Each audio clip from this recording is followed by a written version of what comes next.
Assalamualaikum warahmatullahi wabarakatuh. Dewan juri yang saya hormati dan para generasi muda Islam yang saya banggakan. Perkenalkan, nama saya Salsabila Nadifa, utusan dari MI Terpadu Merdatilah Singaraja. Saya akan membawakan pidato yang berjudul Membangun Generasi Berkarakter Qur'ani di Era Digital. Alhamdulillahirabbil alamin. Assalatu wassalamu ala asrofil anbiya'i wal mursalin wa ala alihi wa sahbihi ajmain. Amma ba'du.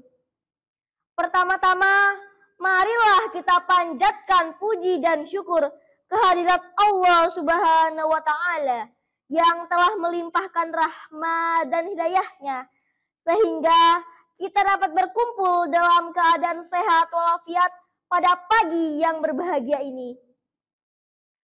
Salawat serta salam semoga senantiasa tercurahkan pada junjungan kita Nabi besar Muhammad sallallahu alaihi wasallam, sang teladan abadi yang membawa kita dari zaman kegelapan menuju cahaya iman dan Islam.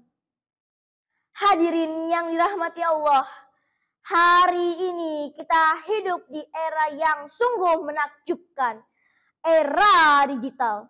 Sebuah zaman di mana informasi mengalir begitu deras bagai air bah, tanpa batas, ruang dan waktu. Hanya dengan HP di genggaman, kita bisa menjelajahi ujung dunia, menimba ilmu, dan terhubung dengan siapa saja. Namun, di balik kemudahan itu, tersimpan tantangan yang sangat besar, terutama bagi generasi muda seperti kita. Era digital bagai pisau bermata dua. Di satu sisi, ia adalah anugerah yang memudahkan kita mempelajari Al-Quran, menghafalnya dengan aplikasi, dan mendengarkan tausiah dari ulama seluruh dunia. Tapi di sisi lain, ia adalah ujian keimanan yang dahsyat.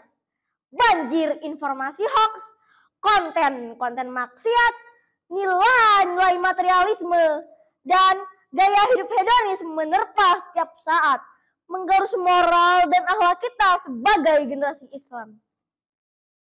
Namun, di tengah arus deras ini, bagaimana kita menjadi generasi yang tidak hanya cerdas secara teknologi, tetapi juga kuat secara iman dan berakhlak mulia? Jawabannya hanya satu, yaitu kita harus kembali kepada Al-Quran dan menjadikannya sebagai pedoman hidup kita. Allah Subhanahu wa Ta'ala telah berfirman dalam surat Al-Isra ayat 9. Sesungguhnya Al-Quran ini memberikan petunjuk kepada jalan yang paling lurus dan membawa kabar gembira kepada orang-orang mukmin yang mengerjakan kebajikan, bahwa mereka akan mendapatkan pahala yang besar. Hadirin yang dirahmati Allah, ayat ini menegaskan bahwa hanya Al-Quranlah kompas yang akan menunjukkan jalan terbaik dan paling lurus dalam menghadapi era digital ini.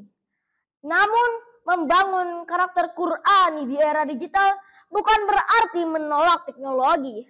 Bahkan, kita harus menguasainya. Kita menguasai dunia digital dengan pedoman iman, menjadikan nilai-nilai Al-Quran sebagai kepribadian kita dalam bersikap di dunia nyata maupun dunia maya. Rasulullah Shallallahu Alaihi Wasallam bersabda, "Innama buistu liutammima makarimal akhlak." Sesungguhnya aku diutus hanya untuk menyempurnakan kemuliaan akhlak. Hadis riwayat Ahmad. Maka dengan berpedoman pada hadis tersebut, kita akan menjadi generasi yang berakhlak mulia di era digital. Kita menyaring apa yang kita lihat, berhati-hati dalam menyampaikan pendapat di dunia maya, tidak menyakiti orang lain, apalagi memfitnah dan menyebarkan berita hoax. Sebab akhlak kita di media sosial adalah cermin keimanan kita Al-Quran. Selain itu, kita menjadi generasi yang produktif dan bermanfaat karena skill digital yang kita miliki untuk menebar kebaikan, membuat konten dakwah yang kreatif dan bermanfaat bagi banyak orang. Dengan akhlak Al-Quran, gadget tidak akan menguasai kita, tetapi kitalah yang menguasai gadget untuk menebar kebaikan. Hadirin yang dirahmati Allah, sebelum saya akhiri, mari kita renungkan bersama. Era digital adalah keniscayaan. Ia adalah medan jihad baru bagi generasi Islam. Apakah kita akan terbawa arus atau justru menjadi pionir yang membawa cahaya Al-Quran di tengah gulita dunia maya? Maka keputusan ada di tangan kita. Demikian yang bisa saya sampaikan. Wabillahi taufiq wal hidayah. Wassalamualaikum warahmatullahi wabarakatuh.